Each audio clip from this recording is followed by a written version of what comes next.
Everyone, my name is Tracy Trudeau and I'm a Senior Consultant in Engagement and Patient Experience from Quality and Healthcare Improvement area. And I'll be helping to facilitate this session today. We also have speakers from Protective Services who will bring that voice from the ground and experience to the work that we're doing today.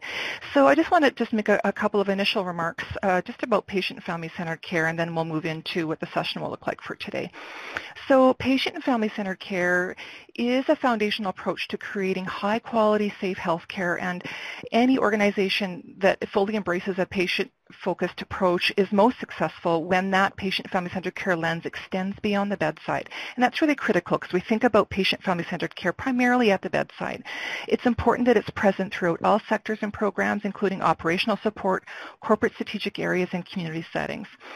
So PFCC is so essential to healthcare that one of our four foundational strategies is completely dedicated to it.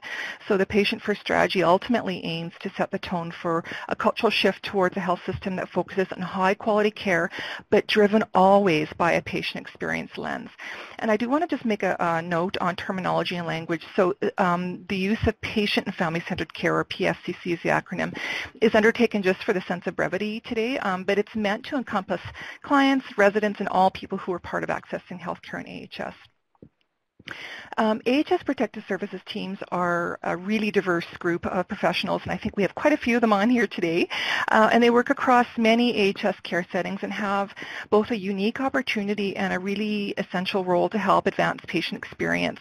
For those who don't know, Protective Services is currently undertaking a greater focus on advancing PFCC culture from within their area and within their own culture, existing culture, by more formally recognizing current practices and the expertise that they have.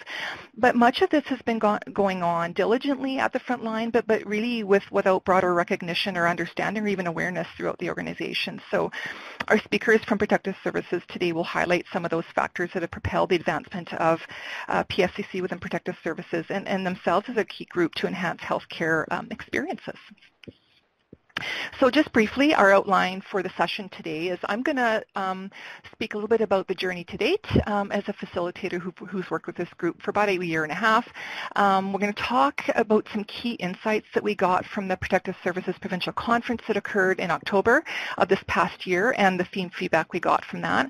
And then we're going to have our Protective Services speakers speak to specifically challenges to changing culture, some leader learnings, and some success snapshots that might be some great examples and some ideas to think about how to leverage and to spread further. And then we'll talk briefly about what's next, and then hopefully we have enough time at the end just for some general chat box questions or comments that you might have.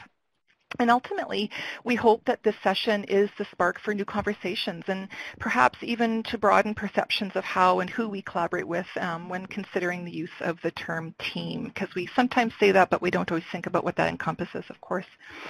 So this is a brief snapshot of some of the key mileposts on the journey to date, and we will expand during the session today on each of these a little bit more. It really began not quite 2 years ago, June 2015, with a webinar that was streamed live, and we hosted here into AHS from the Institute for Patient and Family-Centered Care. And it featured Perry Spencer speaking as really a global expert on security in healthcare and patient and family-centered care, the intersections of these things. And he's a pioneer and was really brought into, I think, by IPFCC to share what is at this point not a really well-known area or an emerging discipline of practice. So that was a real, I think, a trigger for this work. Concurrently going on within our organization, we of course have had some pioneering work going on at South Health Campus, which is a leader for creating patient-centered teams, and of course Protective Services being a key player on that. We also have a speaker today, Bob Stenhouse, who at the same time in spring 2016 was part of an ALP executive cohort with a focus on family presence and of course the key role that Protective Services staff and management have in that being successful. And his expertise through his work there acted as a bridge for further work to unfold. And then the provincial conference I spoke to, which is the International Association for Healthcare Security and Safety, which was really begun its planning in February of 2016, was an opportunity for us with an engagement and patient experience to come to that provincial conference and speak about the patient-first strategy, but specifically about patient family-centered care from the lens of the people who were attending that conference. So that was a real opportunity.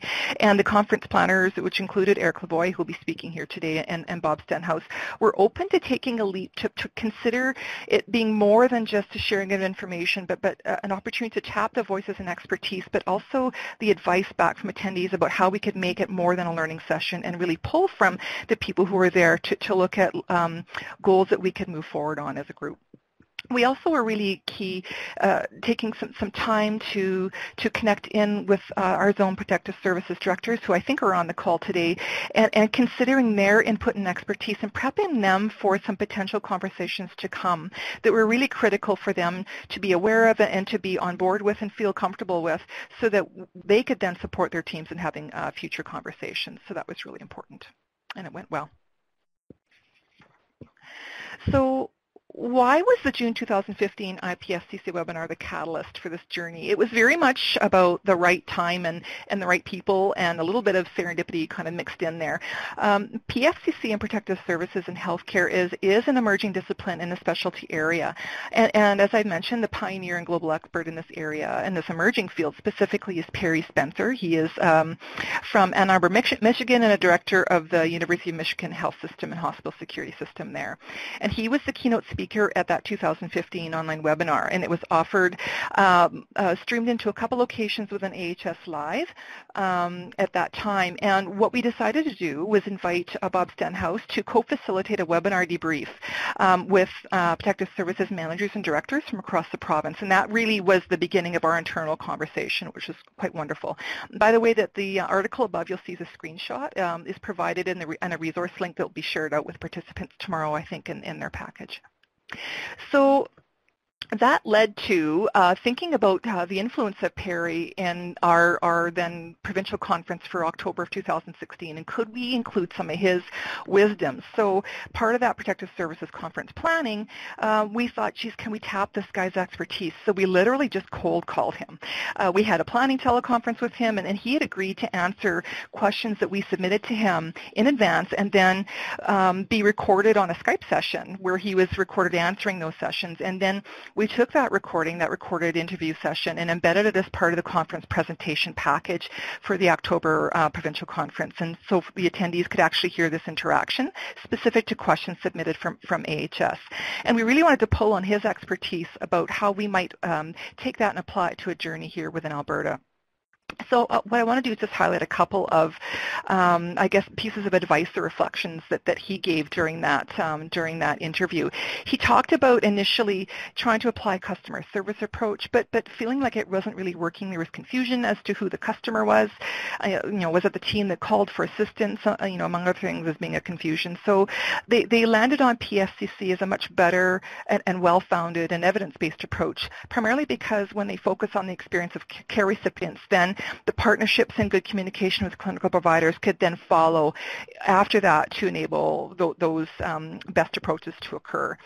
And so he talked a lot about shifts in culture, and that beginning with evolving perceptions and a reframing of how we think about working together as teams, and specifically his team. And he talked about the biggest shift as being part of the care team, so not an auxiliary team. And the concept and reframing was based on their functional role and the functional impact of their role. And a quote from him is, if we put hands on patients, then that means we are clinical in what we do, that we are carers in what we do, because we are not putting hands on patients to hurt them. We're putting hands on them to protect them. We are clinicians in those functional instances. We are not support. And he talks about that perceptual shift making a big difference and how they work together as a team. And that was specific to, obviously, enforcement situations. So he talked about what had worked also as being critical is hiring the right people and hiring with a PFCC focus. He talked about the critical dynamic of developing strong relationships with frontline clinical staff and leaders, being a constant presence on the units, debriefing difficult situations together, and sometimes including a PFCC consultant as being quite helpful. So that'll lead us to our first poll. So before we explore feedback around the conference, let's pull up poll 1. Vanessa, if you could do that. And the question for poll 1 is, do you believe the protective services and clinical teams in AHS can work together to create a culture that is PFCC-centric?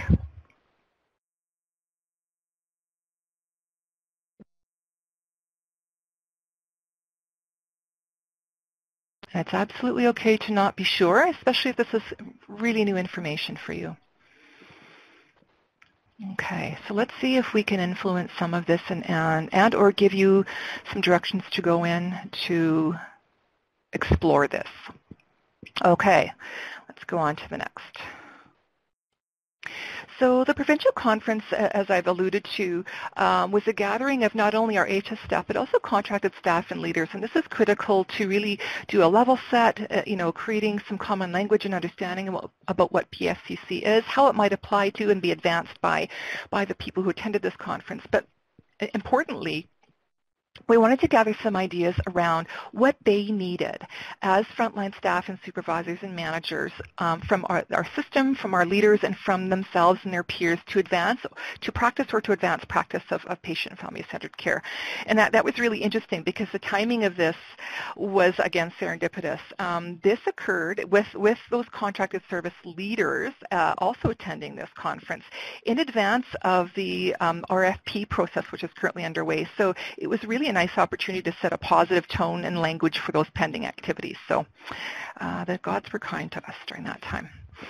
So these next 3 slides will capture representative comments from conference participants. So specifically to this question, what do we need from ourselves and our peers to advance or practice PFCC? And you'll see here some of the key comments that came as feedback.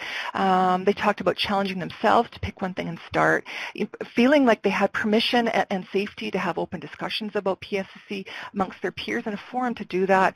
They really, really wanted and encouraged and were welcoming a better rapport with clinical staff. They wanted to be involved in change management process around anything to do with PFCC and their teams, and they really wanted to have a better understanding of this. Other comments that came through included things like believing and understanding that they themselves have a role and place in healthcare. I thought that was wonderful. In terms of what they needed from protective services leaders to practice or advance PFCC, they talked about the critical importance and awareness and sharing of stories. They really wanted their leaders to take a hand in doing that. They wanted, space and time made for formal training of patient family-centered care and incorporating that into hiring practices. They wanted to see and hear a commitment to change. They wanted very much to have their leaders help facilitate and communicate that it was okay to have meetings with the interdepartmental partners to explore creation of care teams. They thought that was very important. And opportunities to invite people with PFCC expertise into initiating those conversations. That was something they valued quite a bit. And then finally, what they needed from the organization or system to do all of these things, and talked about recognition of protective services, professionalism, abilities to assess and make decisions. They thought that was critical to move forward. They again talked about a training platform departmentally and individually. They really wanted to hear and feel the empowerment and support from leadership, and in particularly, so I made a note to myself around flexibility in policies which faced moral and ethical actions that would impact patient experience. That was something that was quite heartfelt in feedback. And then standardized and sharing messages and more of that, because for some people this was the first time that staff were hearing this for the first time. And the overall sentiment was that there seemed to be a consensus for an organizational reframing of the role of frontline protective services staff and supervisors is similar to another specialist with a key role on the care team, and that is they are present in the care team to enhance positive outcomes. So this is a summative table of conference feedback themes, and I want to give a real strong shout out to the clinical quality metrics team in QHI who provided support and analysis for these themes. Emma Kafar, David Casey, and Tara Walsh, thank you for that. who jumped on board right away to this. You'll see the top 3 themes that were most frequently mentioned in the feedback from conference attendees by question level. Interesting that the communication was one of the very strongest. You'll see at the very bottom of this table that but communication, staff and staffing issues, and training and education were themes that spread across all 3 question levels, which was quite interesting. And one of the things that popped up with that is a desire to know the reasoning and to need to know the whys behind why we would undertake incorporating these practices across the organization. When we understand the why, it will resonate better to adopting those practices. So I think the takeaway for leaders as well is that there were many mentions, many mentions, and lots of conversation, open conversation at the conference around the desire to strengthen the relationship with clinical, between protective services and clinical. And it was actually mentioned 26 times in the tabletop feedback. So I guess the takeaway for leaders on the call today is, can leaders help shepherd some of these ideas to fruition? And speaking of leaders, I'm now going to forward the next set of, I guess, slides and comments to Bob Stenhouse, who will speak to that from his lens. Thanks very much, Tracy, and welcome everybody to this webinar. This is our first webinar as well, so please do excuse if we have any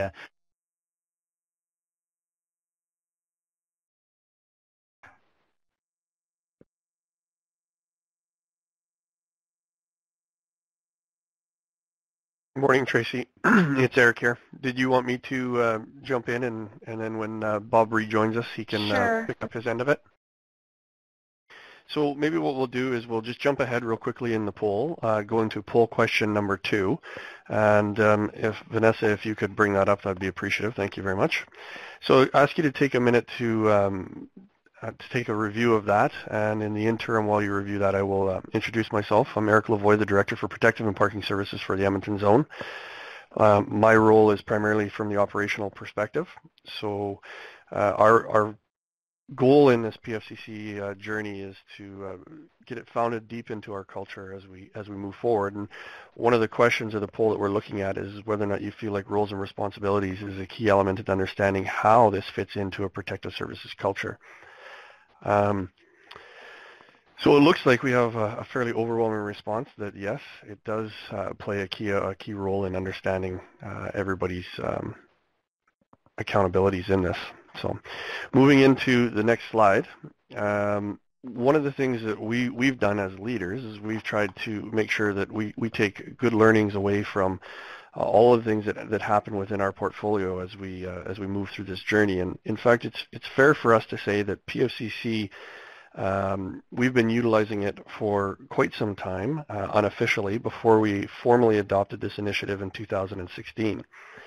A couple of key elements that would demonstrate that behavior for us is that enforcement is our last option for our staff. That's not what we ask our staff to become problem solvers, and we look for positive outcomes in order to enhance the patient experience. The last thing that we want is our patients leaving our facilities in a worse emotional state than which they arrived in. We really do look for positive outcomes and success while they're here receiving that treatment. We realize that this doesn't always happen, but it's a goal that we look to achieve as much as we possibly can. We've learned that roles and responsibilities is a key element in making sure that clinical services and protective services are on the same page when we're called to provide some level of assistance. A good example that I can demonstrate for all of you on the line now is that when we get called to assist with a patient that is acting out and refusing to take their medications orally, I can say historically, and this is probably dates back many years, we would often attend and based on the basic instructions provided by clinical staff, we would go ahead and restrain the patient in order to ensure that the medications were delivered. I'll say for the last several years, probably dating good 4, 5, 6 years now, we've had a cultural shift that takes us to a place where we look to seek compliance and problem solve before we ever consider restraining that patient now. And I can say that we've experienced frustration from our clinical partners from time to time on that, because as we arrive and we start asking those questions and going through the investigative process around what is the driver associated to having the refusal to cooperate, clinical staff have often expressed that frustration with us, saying that they've explored and exhausted those options prior to our arrival, and they were calling us to be able to advance to the next stage and make sure that the patient gets their medications through an IM. I think the thing that we try to do when we get into those situations with our clinical partners is demonstrate the need to better understand each other's roles and responsibilities, and I'll really look to allow protective services to become part of the care team. Our staff do have specific skill sets that help them set boundaries and expectations around acceptable behavior. We are often able to provide options that through the dialogue with the patient, that we end up getting compliance and the patient agrees to take oral medications. And then we've often experienced too where we've gone through that discussion with the patient, the dialogue has occurred, the patient is saying, yes, we'll take those medications orally. We go back to our clinical partner to say we've gained compliance, and there have been instances where that clinical partner has come back and said it's too late for that. We've already drawn the IM, and they need to be restrained, and so we can deliver the medications. And I think you can understand that, where that creates some frustrations for our clinical partners, for our protective services teams, and at the end of the day, who's caught in the middle of that is the patient. And we're really looking towards building those deeper relationships, being more connected to the care plans and being part of the care team so we can avoid those types of situations and frustrations as we move forward. We've certainly learned that just because we're working towards a PFCC focus, it doesn't mean it just happens.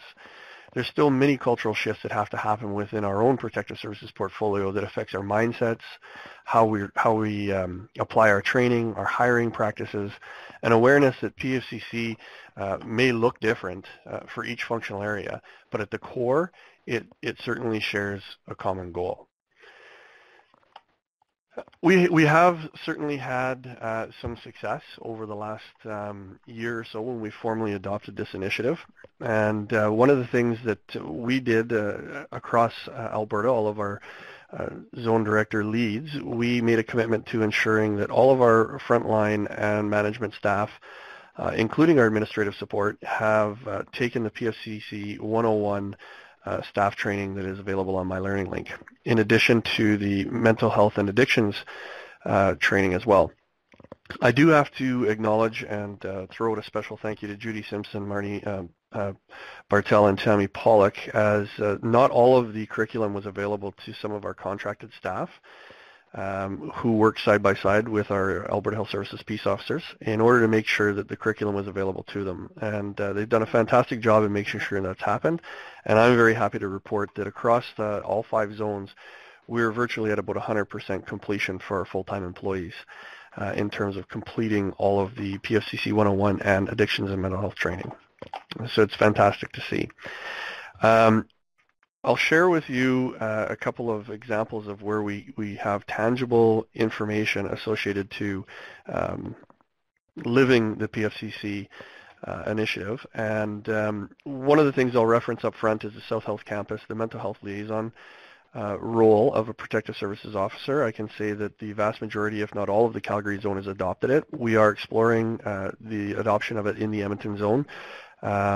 And we're working with our mental health partners to see how that fits into an Edmonton culture. And Jessica will share a little bit more on that when she gets into her portion of the presentation. What I will share with you is a couple of, one story in particular. You can find the link on YouTube. I've shared it here on the screen for you.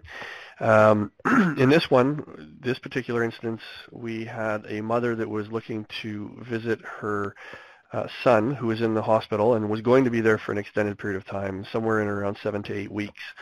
She was mobility challenged, and she needed a motor scooter to be able to navigate effectively through our facilities, because as we know, they're fairly large. And this particular instance took place at the Royal Alexander Hospital in Edmonton. And in order for her to be able to be part of the care plan and the care team and be at her son's bedside, she needed access to the scooter. And because of her physical challenges, it wasn't going to be an easy solution for her. So she reached out to us and asked if there's something that we could do, and our staff said, yes, there is. And what they did is they met her every day in the ambulance bay. They allowed her to get out of her car into her scooter that we stored next to our office and under lock and key. And she was able to then use the scooter and travel to and from her patient, or to her son's bedside throughout the duration of the stay. And we made sure that it was fully charged and available to her. We would then park her car, and then when she would return to our office, we'd go get her car again, bring it back, and help her pack up and move on until her next visit. It's a small step, but it's one of those scenarios where it could have easily been said, it's not our job, it's not our responsibility, but we did it anyway, and it was the right thing to do, and it enhanced the experience for the patient and of course the family. The second one that I'm very proud to talk about is related to an instance where we received a call from a clinical manager that was watching an elderly gentleman leaving the Royal Alex, and he was crossing Kingsway Avenue, which is an extremely busy road, and he was using a walker to do so, and he was still in his hospital pajamas.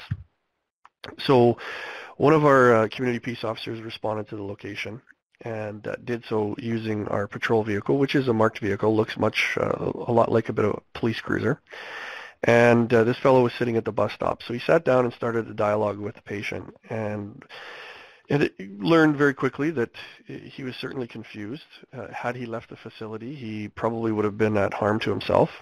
So during the conversation, he was trying to convince this gentleman to return to the facility, and of course this fellow did not want to do so. And in particular was absolutely adamant that he would not get into a police cruiser, as it would be viewed as very embarrassing, and did not and would not return to the facility under that premise. So during the conversation, our peace officer had a bit of a moment where he said, okay, well, will you agree at least to return to the facility with me, because we're concerned about your safety? And he agreed to that. And part of the agreement was related to taking a bus ride back to the hospital. So our peace officer called for assistance so somebody could come pick up the patrol car, but more importantly, when the bus pulled over, he got onto the bus with the patient, explained to the driver what was happening, and kudos to ETS. They actually turned the bus around on Kingsway Avenue, pulled back into the bus depot at the Royal Alexandra Hospital, and dropped off our peace officer and our patient, and we were able to return him safely and without physical intervention to the facility. And I think it's a great demonstration of a PFCC approach, and very proud of our staff for taking that approach on. So I think, Bob, you're back on the line.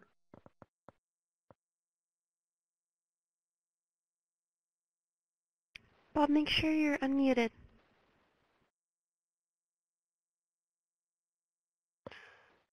Okay, well, failing our technical difficulties with Bob, maybe what I will do is pass this on to Jessica, and she can take over from there.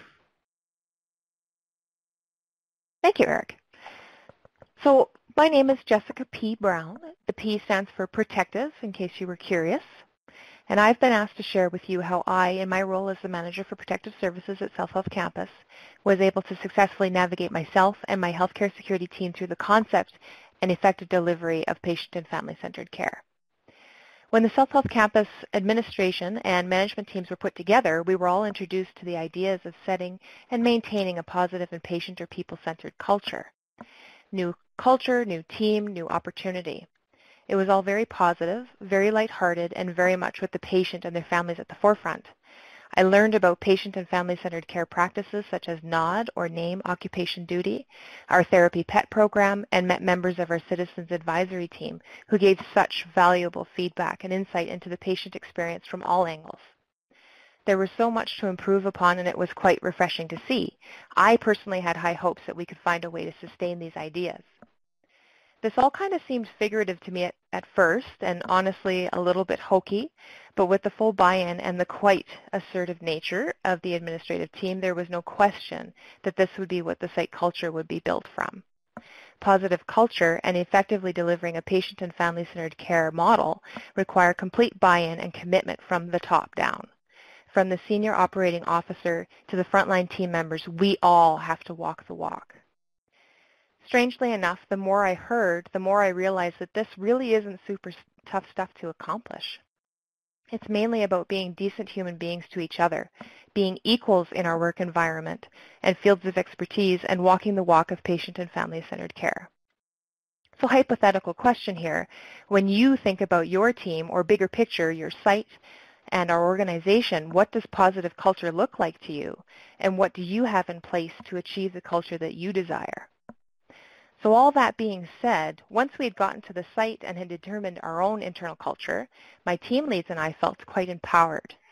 I knew that together and with our shared vision, we could achieve great things, but that didn't come without our fair share of challenges. The concept of family presence felt like a big one for us. Family presence is a PFCC initiative that allows the patient to designate at will a family member or a friend who is a full partner in their care. This means that the patient can allow whomever they want to have access to our site 24/7. When it was introduced to me as a concept, I dug my feet in and hard. We can all think of the many ways that something like this can be taken advantage of. When I was engaged on this concept with the site director and the PFCC coordinator, I made my opinions known loud and clear. If you can imagine, they smiled at me and figuratively patted me on the head and said, "Come along on this journey with us," and continued on with their plans. It was at that point that I realized that it was not my responsibility to say, "This won't work." It was my responsibility to find out how we could make this process as safe as possible, and therefore changing away from a what's in it for me to a how can I benefit the patient's point of view. My mantra through all the time that I've spent engaging with folks on this is, let go of the fear of the high-risk scenario. 99% of the time, this is what is best for the patient and for the family. The 1% of the time that it is not is the reason why we are all here. We can all sit here and easily think of all the what-ifs. Have there been times at Self Health Campus in the last 5 years where someone has been inappropriate, has interfered with patient care, and has required for us to make the decision to remove them? Absolutely. But it would have happened whether we implemented family presence or not. Again, these few and far between incidents should not be the overall factor in doing what is best for the vast majority of patients and their families. In the grand scheme of things, the implementation of family presence in our site hasn't affected our overall scope or response.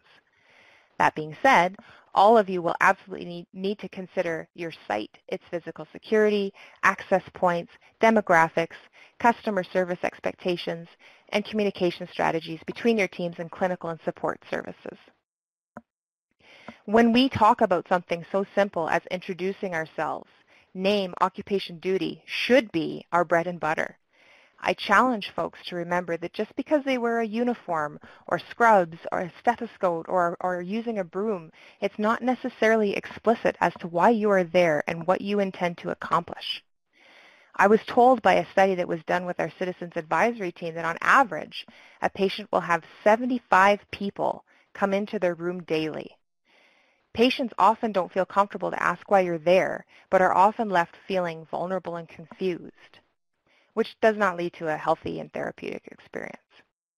When I'm speaking of this, I am of course speaking of the 99% of the time that the situation does not require immediate intervention. You are all healthcare professionals, and I have no doubt that you know what needs to be done in those scenarios. Plus, it's a great conversation starter. I want to take some time to give you some real-life examples of where my team has been able to step out of the rigid security role and find ways to be seen as people first. Here are some photos of one of my peace officers, Will, at the Self Health Campus climbing wall. Will is one of a specialized team of mental health liaison officers. What you can't see is that there were several adolescent mental health patients around him climbing as well. On that particular day, there was a young lady who kept challenging Will to a race to the top.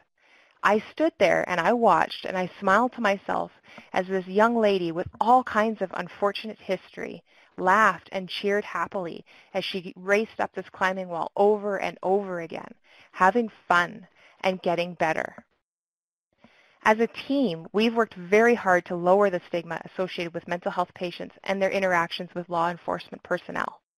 Will and our other mental health liaison officers have been encouraged to find ways to engage with their patients in ways that are meaningful to the patients and their families. It is truly, truly amazing for me and my management team to hear stories like this one, of Will getting active with the kids, and Margaret being a human bowling pin outside, or Ryan and Dylan literally dancing alongside the kids on their Xbox games, or Sherry and the countless thank you letters she gets from staff, patients and families thanking her for her kindness, her empathy, and her ability to help patients and families through their crisis no matter what it is. There are a lot more stories like these ones, but I'm on a time limit here. The level of trust that they have gained as individuals has filtered out to all of our team members and has led to an enhanced level of rapport with our very challenging clientele. We, as managers, have to find the things that make our team members passionate about their work, hear their successes, and celebrate it with them. Engagement, shared vision, and culture are the keys to success in any workforce, and if we can all build those foundations, patient and family-centered care will be the continued result.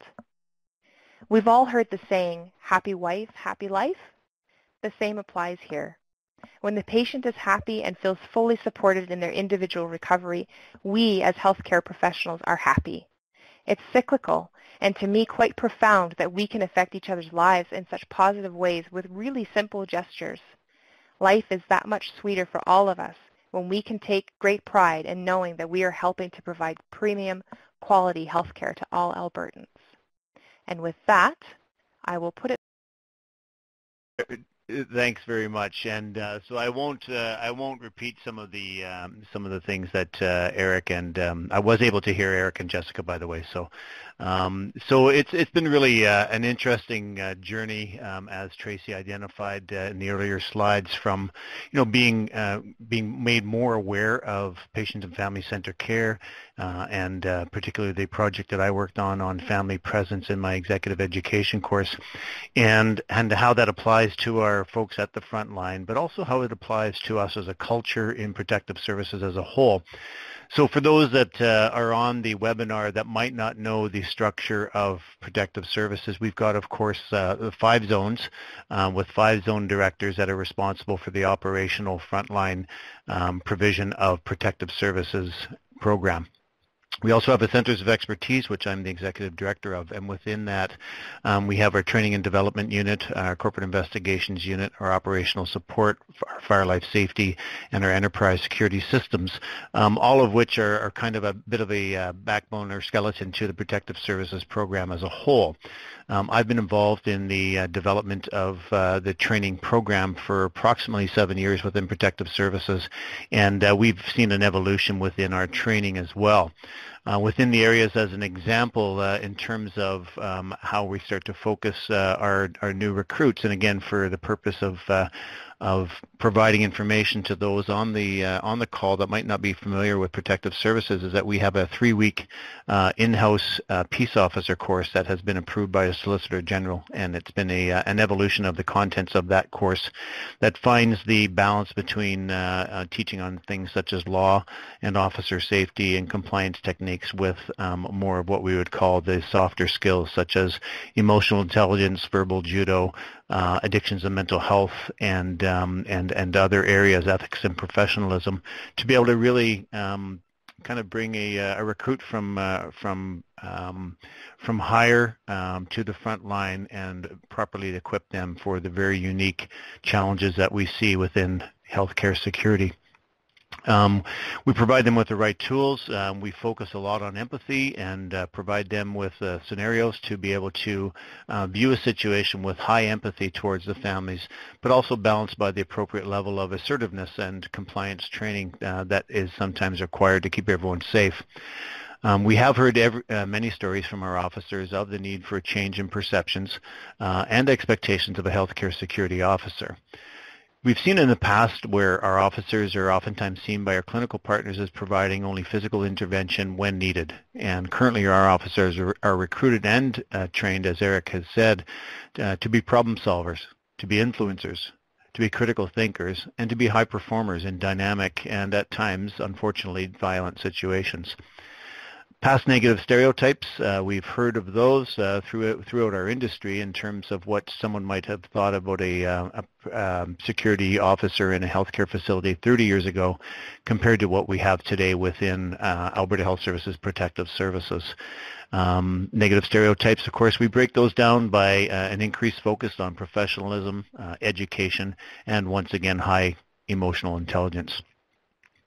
So the introduction of these types of soft skills, the emotional intelligence, we've recently introduced a program called the Road to Mental Readiness, which helps our officers process and speak about some of the difficult things that they may experience in a day-to-day, everyday occurrence within our healthcare facilities. We've got verbal judo, which again tries to gain compliance through verbal action versus having to go physical with folks that might be posing a bit of a problem in terms of the safety of staff and patients.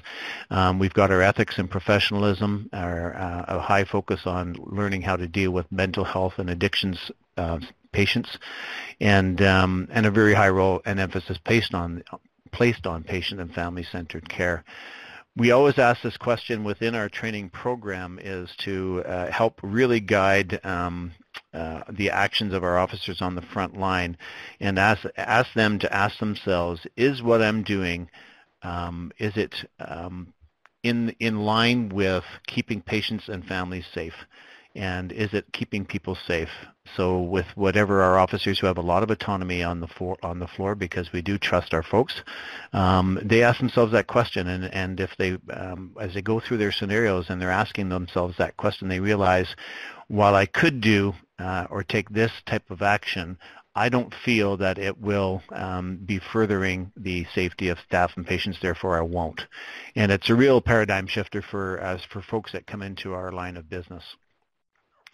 Pioneering work and where we need to go next. Well, I think this is pioneering what we're talking about right now, and where we need to go next is as we as leaders, and certainly from the front line, and certainly from examples as Eric and Jessica have shared, is we really would like to have an increased collaboration, increased understanding, and increased collegial decision making with our clinical partners. This will advance patient and family-centered care philosophy throughout Alberta Health Services. We need to be seen and embraced and included as partners in the care of patients, as this is a continuing step. And I really like what Perry Spencer talked about, and we talk about with our officers in our training program. When I'm putting my hands on a patient, I am providing care. And if they can really understand that and have that paradigm shift that you're actually in the process of providing care, it really changes the way in which our folks will view their job and the way our clinical partners will view protective services as equal partners in the provision of that care. And I will turn it back to you, Tracy. Wonderful. Thank you so much. I'm so glad you got back on. Okay. Me too. So where we're going to go next is we are going to pull up a whiteboard and ask a question of people. So based on what you have heard and your initial thoughts, what would be the biggest barrier to implementing PFCC philosophies with your site or local protective services team? And we don't have a lot of time for this, but would love just to see some ideas placed on the whiteboard here. And then after that, we will wrap up with some final thoughts.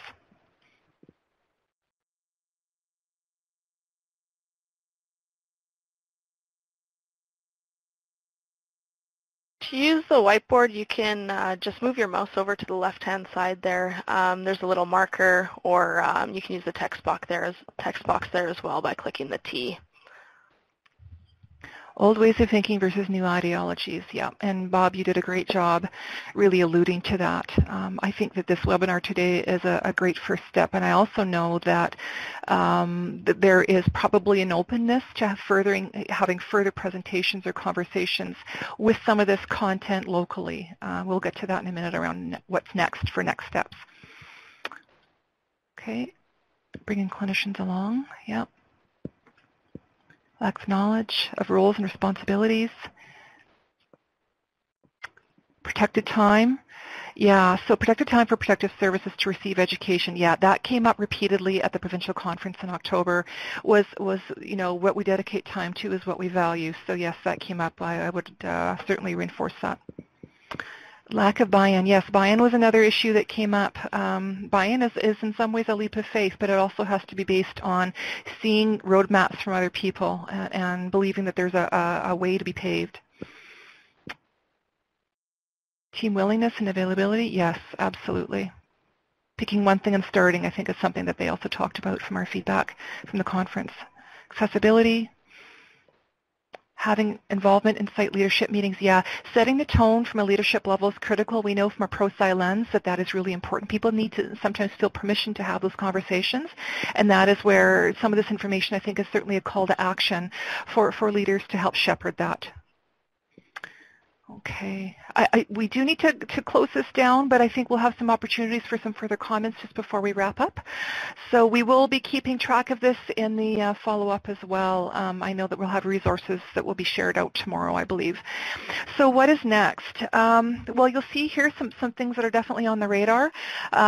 This by no means is completed work. Ultimately, the goal is to advance mutual understanding and collaboration between protective services and clinical staff, but also beyond, so that we truly can see ourselves as part of a continuum of care and know how we can advance each other's and support each other's work. So that's key. One of the things that for people who aren't aware of that is that, AHS and certainly our team with engagement and patient experience have really embraced storytelling, and specifically digital storytelling formatting as a key mechanism for patient family-centered care culture spread. Everything is theoretical until we see real-world examples. This is human nature, and especially when change in large organizations seems daunting. So that will be something we'll continue to support as some of those stories as shared by Eric, the example he gave earlier. Certainly training and education is something that came up repeatedly with those conference attendees, and the access to training that we've already talked about. It has as a real, obviously an opportunity and good first step, but this isn't by no means done. I just want to direct you to the resources that will come in tomorrow, that there is a PFCC hiring guide with sample questions that are posted on Insight, and those have also been shared last year with our protective services directors who have access to that, and they're really, I think, fantastic advocates for how to do that work. But again, that would be part of advancing PFCC within protective services. And then facilitated team meetings. This is something that we have talked about at the director leader level. So if there's an interest in helping to start these conversations, if there's a need for that, please connect up through your zone directors, and we will take it from there.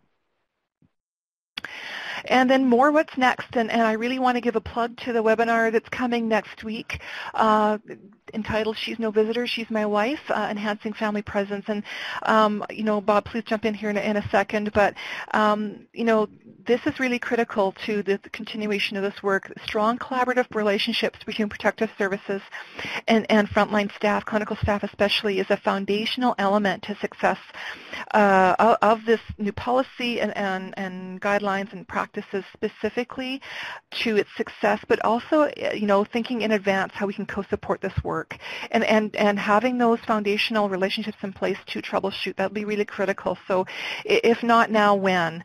Any thoughts on that, Bob, quickly, from your perspective? Thanks, Tracy. Yeah, I know that when we did our project on enhancing family presence and for protective services staff and for some of the other folks that are on the line, one of the things that we need to anticipate that and will be coming as a result of some ministerial direction as well is that eventually our sites will pretty well be 24/7 with respect to visitation, and the old ways of visiting hours between such and such a time is kind of going by the wayside within healthcare industries across the globe. Really, that will present some unique challenges, of course, for protective services in terms of keeping our staff and patients safe at all hours of the night. But like you said, Tracy, the increased collaboration and communication between the clinical provider, the care team, and really embracing protective services as part and parcel of the care team will help mitigate any concerns that might take place as a result of a bit of a change in that philosophy on family presence. Thank you so much. And then finally, we have a final poll before we just get to general comments and questions, if you could pull it up, Vanessa. And this is critical because this is where the proverbial rubber hits the road. Do you believe you have the tools necessary to adjust to a culture of interdisciplinary team collaboration with a focus on patient and family or person-centered care? Okay, a real mix. And this is really good information. We really want an honest assessment of this from you, because this helps give us the rationale to dedicate time and resources to help support this then. Okay, we have a bit of a split here. And again, we're keeping track of all this information. Our wonderful QPSC webinar hosts will be downloading this information for us to review at our debrief and to action and to share further. Thank you for that. So finally, I just want to wrap up quickly and say the last word is now yours as participants today. The technology won't allow us to unmute for open verbal conversation, unfortunately, given just the number of attendees.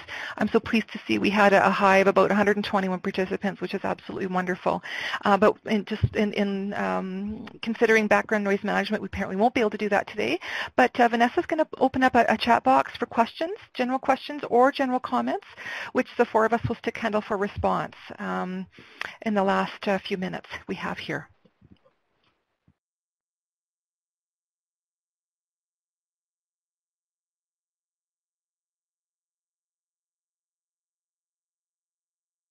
Is there a general chat box, Vanessa? Perfect, thank you.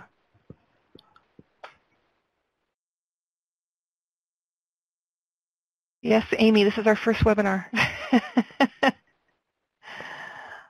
Okay, seeing lots of people typing here, so we know it takes a little bit of time to upload that. We'll probably get 20 questions all at once.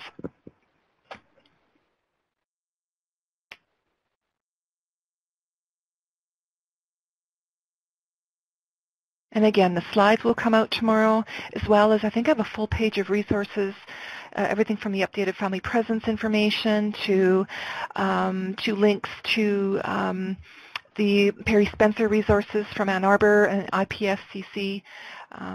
Those will all be included there, so don't worry about having to do those searches on the web. We'll have that all there for you.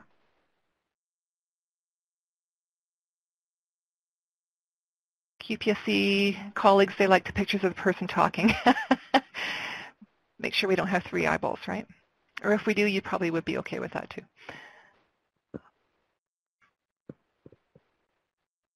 So we're getting some notes just around different perspectives, practical suggestions to advance this work. Yeah, and that was something that when we went to the provincial webinar, we were really conscious of, is that for information for people who are hearing that the first time, we wanted to immediately give them activities they could begin. And we have something called no time tips for people who literally have no time in their day to consider adopting new practices within patient family-centered care. And so those tips are meant for people who have literally no time and they're running from pillar to post. So we would encourage you to go on the engagement and patient experience page to look at some of those resources as well. Tracy, it's Bob here. Could I interject for a moment? You bet.